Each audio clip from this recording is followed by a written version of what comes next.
कभी सोचा है कि क्या पैसा कमाने को लेकर हमारी अपनी सोच ही हमें अमीर बनने से रोक रही है?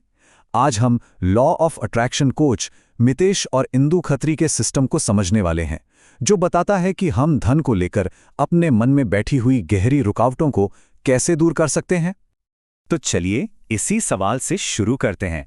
ये एक तरह की पर्सनल खोज है, ये समझने की कि हमारे जो गहरे विश्वास हैं वो हमारी असल जिंदगी की आर्थिक सच्चाई को कैसे बनाते हैं। ठीक है, तो इसे थोड़ा गहराई से समझते हैं। पैसा अपनी ओर खींचने का तरीका जानने के लिए हमें सबसे पहले एनर्जी और फ्रीक्वेंसी के पीछे का जो साइंस है उसे समझना होगा, जैसा कि कोचेस बताते हैं। तो सबसे पहली और बुनियादी बात यह है कि इस दुनिया में हर चीज असल में एनर्जी ही है। जो चीजें हमें दिखती हैं वो भी, और जो हमारे विचार और भावनाएं हैं वो भी। और बात यहीं खत्म नहीं होती। दूसरा नियम ये कहता है कि हर एनर्जी की अपनी एक खास फ्रीक्वेंसी या कह लें एक वाइब्रेशन होती है। मतलब सब कुछ सिर्फ एनर्जी नहीं है, बल्कि एक खास धुन पर वाइब्रेट भी कर रहा है। और देखिए, यहीं पर आकर्षण का पूरा खेल टिका हुआ है। ये नियम बताता है कि एक जैसी फ्रीक्वेंसी वाली चीजें हमेशा एक दूसरे की तरफ खिंचती हैं। सीधी सी बात है, लाइक अट्रैक्ट्स लाइक। इसे समझने के लिए ना एक रेडियो का उदाहरण लेते हैं, बहुत आसान हो जाएगा। जैसे कोई खास गाना सुनने के लिए सही स्टेशन पर ट्यून करना पड़ता है ना, वैसे ही अगर पैसा आकर्षित करना है तो अपनी फ्रीक्वेंसी को पैसे की फ्रीक्वेंसी के साथ मैच करना ही होगा। तो ये जो पर्सनल फ्रीक्वेंसी है, ये कोई जादू या रहस्य नहीं है। ये बस हमारी रोज की भावनाओं, हमारे विचारों, हमारे गहरे विश्वासों और हमारे कामों का एक तरह से टोटल है। ये सब मिलकर हमारी वाइब्रेशनल पहचान बनाते हैं।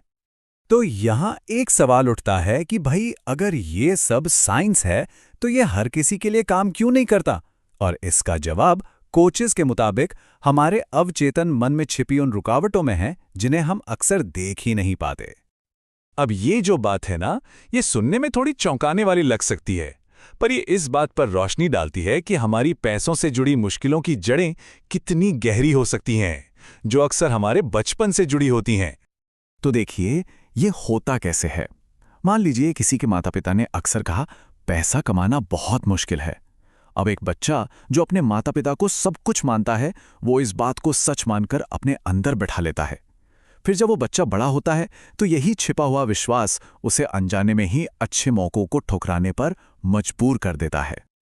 इसका सीधा सा मतलब ये है कि सिर्फ अपनी इच्छा शक्ति से इस गहरी प्रोग्रामिंग को बदलना लगभग नामुमकिन है।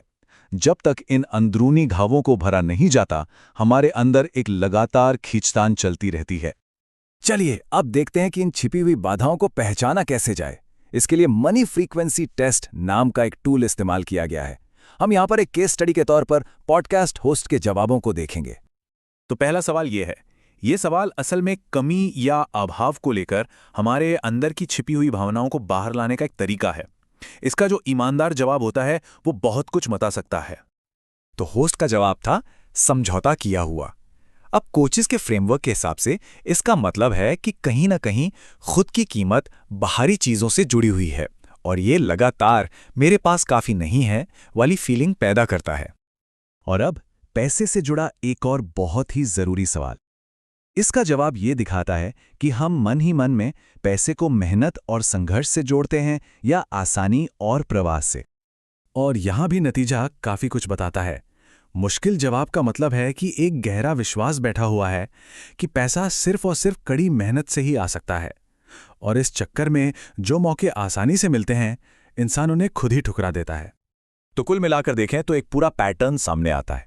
ये अलग अलग विश्वास जो हैं, ये मिलकर एक ऐसा सिस्टम बना देते हैं जो अनजाने में ही पैसे को आने से रोकता है। ये सिर्फ एक सोच नहीं है, ये एक पूरी की पूरी रुकावट है। तो अब जब प्रॉब्लम थोड़ी बहुत समझ आ गई तो इसका हल क्या है? चलिए अब अभ्यास की तरफ बढ़ते हैं। ये एक डेली रूटीन है जो उन लोगों के लिए है जिन्होंने अपनी बड़ी रुकावटों पर काम कर लिया है और अब एक हाई फाइनेंशियल फ्रीक्वेंसी बनाए रखना चाहते हैं। तो ये रूटीन 6 आसान स्टेप्स से बना है। सुबह की शुरुआत कृतज्ञता से, फिर एक अनोखी टेक्निक है मैजिक वाटर पीने की, जिसमें बॉटल पर अपने लक्ष्य लिखे होते हैं। दिन में जैसे ही कोई नेगेटिव विचार आए, उसे तुरंत कैंसिल बोलकर रोकना, और बुरे अनुभवों के लिए होपोनोपोनो जैसी माफी की तकनीक का इस्तेमाल करना। ये छोटी छोटी आदतें धीरे धीरे एक बहुत शक्तिशाली पॉजिटिव फ्रीक्वेंसी बना सकती हैं। चलिए अब जरा और गहरे काम की बात करते हैं।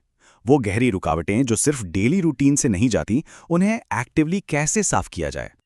यहाँ पर इमोशनल फ्रीडम टेक्निक यानी EFT की बात हो रही है।